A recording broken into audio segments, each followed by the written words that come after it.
யாராவது உங்ககிட்ட உன்னோட எதையாவது பாழாக்குவேன்னு சொன்னா நீங்க பெருமளவுக்கு பயப்படாம இருக்கலாம். ஏன்னா பயமுறுத்துறவரை கொஞ்சம் ஒத்து கவனிப்பீங்க. அவருடைய தகுதியை அளப்பீங்க. இவர் என்ன என்ன அழிச்சிட போறாரும்பீங்க. உங்களுடைய சக்தியும் உங்களுக்கு தெரியும். ஆனா யாராவது மகனே நீ செட்டதுக்கு அப்புறம் நான் உன்னை பழிவாங்குவேன்னு சொன்னா நீங்க நடுங்கி போயிடுவீங்க. ஏன்னா செட்டதுக்கு அப்புறம் என்ன ஆகும்னு தெரியாது. உங்களுடைய ஆவியெல்லாம் எங்க போகும்னு தெரியாது. இந்த ஆளு என்ன மாதிரி உருவம் எடுத்து வந்து நிப்பாருன்னு தெரியாது. அவரு நீ ஒரு தரம் செத்து மட்டும் போயிடு, அவ்வளவுதான்.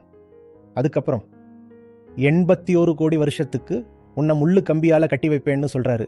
இப்போ நீங்க பயப்படுவீங்க, ரொம்பவே பயப்படுவீங்க. அதனாலதான் உலகம் முழுசும் நடைமுறை தர்மம் பயத்தோட அடிப்படையில் செயல்படுது. சாமானிய தார்மீகவாதி ரொம்பவே பயந்து போயிருப்பார். எல்லா விஷயங்களுமே பயத்துல தான் நடக்குது. பெரிய மத மையங்கள் தயாராகிடுது, நிறைய பணம் வந்துடுது. உண்மை மேல இருக்கிற அன்பால இல்ல, பேயை பார்த்து பயப்படுறதால. இங்க போய் சந்தா கொடுக்கலன்னா அடுத்த பிறப்புல நமக்கு என்ன ஆகுமோன்னு பயப்படுறதால. விஷயம் புரியுதுங்களா? நாம எதை பொதுவா தார்மீகம்னு சொல்றோமோ அது பயத்தை தவிர வேற ஒன்றும் இல்லை.